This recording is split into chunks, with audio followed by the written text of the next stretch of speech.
Thank you, Honorable Chairperson, sir. I stand on behalf of my party, the All India Trinamool Congress, to stridently oppose both the renaming of the bill and the replacement of the Manrega Act by the VB G. Ramji Bill 2025. In 2005, the Union government enacted the National Rural Employment Guarantee Act, which revolutionized rural India's idea of livelihood security.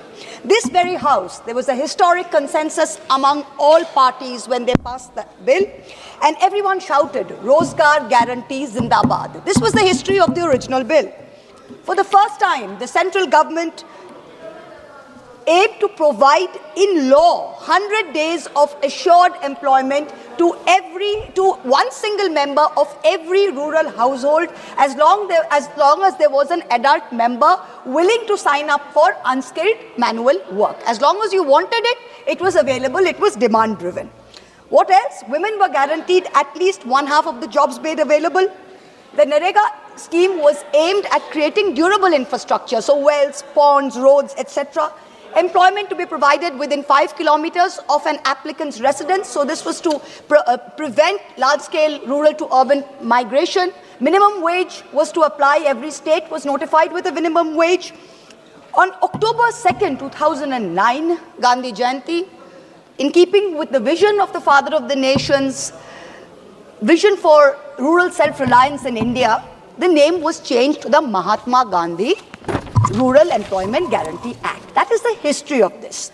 Now suddenly 16 years later, with no consultation with anybody, you did not consult with the opposition, you did not consult with civil society, you did not consult with any stakeholders, the government has introduced a bill to repeal the Manrega. This is not an amendment, mind you. You are replacing it with something called a VB G. Ramji Bill. Now it was Bengal's great son, Rabindranath Tagore, who popularized the name Mahatma, meaning the great soul, for Mohandas Karamchand Gandhi. Some historians said that other people before Gurudev had called him the Mahatma. But it's ironic that the Prime Minister's home state, the Gujarat High Court, Justice Pardiwala, when he was there, he declared in February 2016, once and for all, that it was Rabindranath Tagore who gave the title of Mahatma to Mohandas Karamchand Gandhi, and that all school textbooks should give the credit of naming of the Mahatma to Tagore. And what have this government done today? You've changed the name. You are dishonoring both the Mahatma and Gurudev. Is it any wonder that Bengal and Bengalis call you Bangla Birodhi? Do you think, does this government think it's been very smart by putting the name Ram, by putting the acronym RAM in the name of the bill? What did Gandhiji say? I'm quoting Gandhiji. By Ram Rajya, I do not mean Hindu Raj. I mean divine Raj, the kingdom of God. Ram Rajya ensures equal rights of prince and pauper. It is a sovereignty of the people based on moral authority. By changing the name and repealing the act, you have destroyed Gandhiji's idea of Ram Rajya, both in letter and in spirit. Now, before the suspension of the fund releases in March 2022, West Bengal was among the top performers of Manrega nationwide. Approximately 2.6 crore job card holders across 1.4 crore rural households were in Bengal. Since March 2022, the union government has not released one single paisa to West Bengal. As of today, the centre has outstanding Manrega dues of 52,000 crores. 52,000. 7,000 crores in unpaid wages and 45,000 crores in unpaid material and wage pending liabilities till date. We as members of the Trinamool Congress representing the people of Bengal, we have taken to the streets for our rightful dues. We've sat on dharna. Our Honorable Chief Minister has written innumerable times. We have complied with over 150 action taken reports. When we went to meet with the Honorable Minister, we as MPs were dragged by the Delhi police, dragged like animals. We were thrown vans and we were taken to a godforsaken thana on the outskirts of Delhi. This is what we got. Even though the objects and reasons of the bill, I've got the bill in front of me, I'm looking at page 1.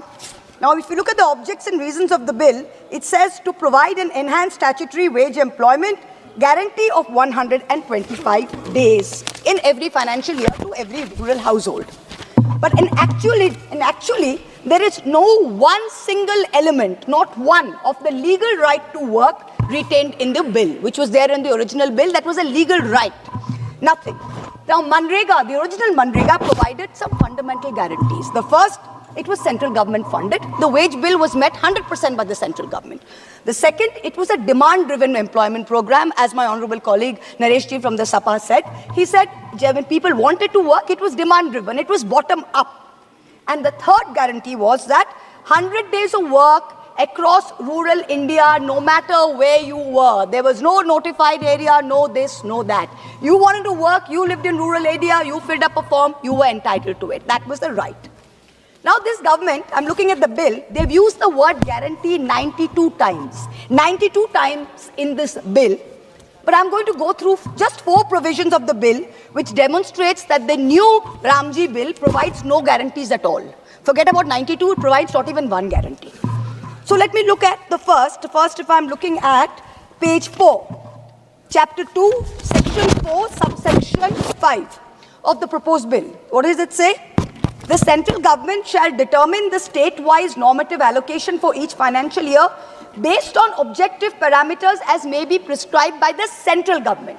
So the Manrega, which was a demand-driven employment program, has been now replaced by an allocation-based scheme, which the central government can alter at whim. So central government thinks they want to alter the quantum of allocation, it can. So this takes us back, this is retrograde, it takes us back to the pre-Manrega days when we had the Jawahar Rozgar Yojana, when we had employment assurance schemes, which basically used to give the people of India only about 10 days of employment. That's what you're taking us back to. The second provision which is deadly, which I'm looking at the bill, again page 4, chapter 2, subsection 5, section 5, subsection 1 of the bill. It completely destroys the idea of a universal legal entitlement across rural India. What does it say? Save as otherwise provided, the state government shall in such rural areas as may be notified by the central government.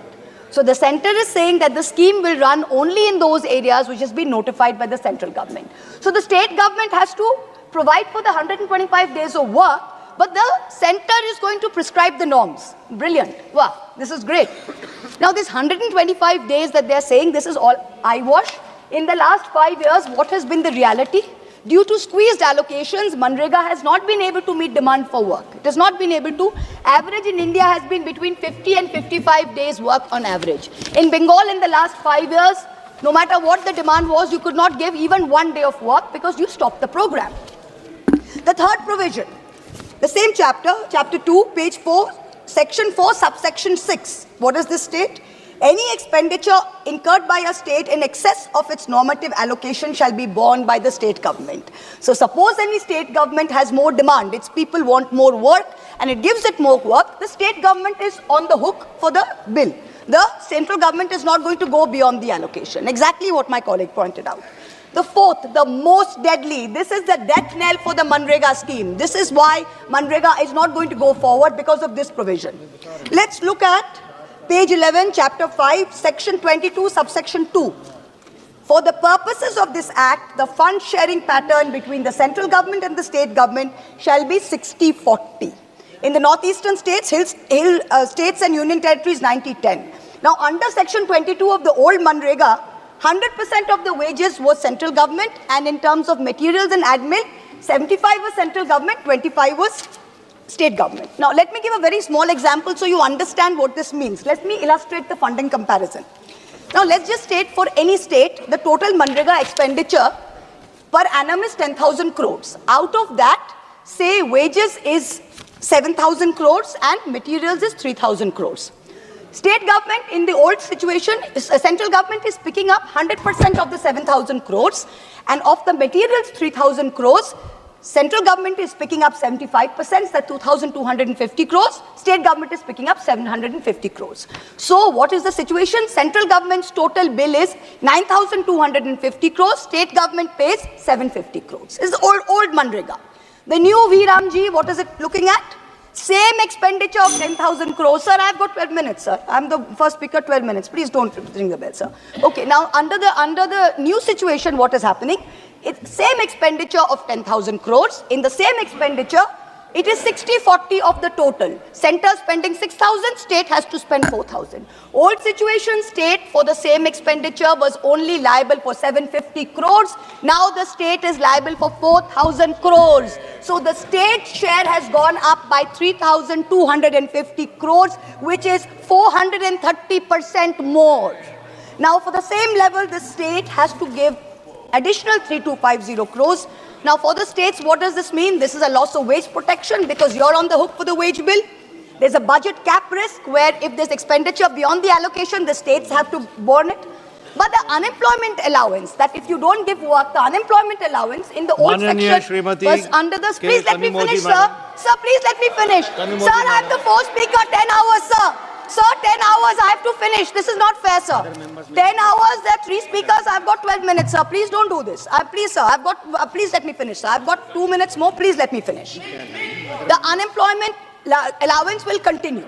Now, in this, there's a structural shift where you're moving to a fiscally devolved model. Let me finish, sir. Last one paragraph. No, 1 second, please the Calcutta High Court. Please listen to me. Please listen to me. Yes, sir. I'm given an indication that you have 10 minutes. You have already crossed 11 minutes. Sir, I'm giving you. Increase the time, sir. Please listen to me. Yes, sir. I'm giving you another 40 seconds. No, sir, you please give me because you have increased the time to 10 hours, sir. That 10 minutes was under the 4-hour scenario, sir. See, yes. Let me as finish, requested by you, I'm giving you 12 minutes. Let me finish, sir. I'm giving you, sir. Manrega was a people's law. The popular slogan was "Har haath ko kaam do, kaam ka pura daam do." What's happening today? The Calcutta High Court has directed the union government to resume Manrega in West Bengal as of 1st August. Not only did you not do it, you went to Supreme Court. Supreme Court dismissed your petition, said Calcutta High Court's order stands. Even till today, the legal position is clear. You have not increased it. When I will request the Honorable Minister who is present here, when you reply, sir, please give us a very clear indication to the state of West Bengal, to all of us sitting here. How do you propose to clear the rightful dues of 7,000 crores of unpaid wages and 45,000 crores of our projected liabilities? This is our legal entitlement. We are not begging for it. You are in contempt of both the courts of law and the courts of the people. Na kisi ka saath, na kisi ka vikas, na Rahim ka, na Ram ka. This is the truth of this bill. Jai Hind. Thank you, sir. Thank you. Madam, Mananiya Srimati K. Kanimoji, madam. Thank you, sir.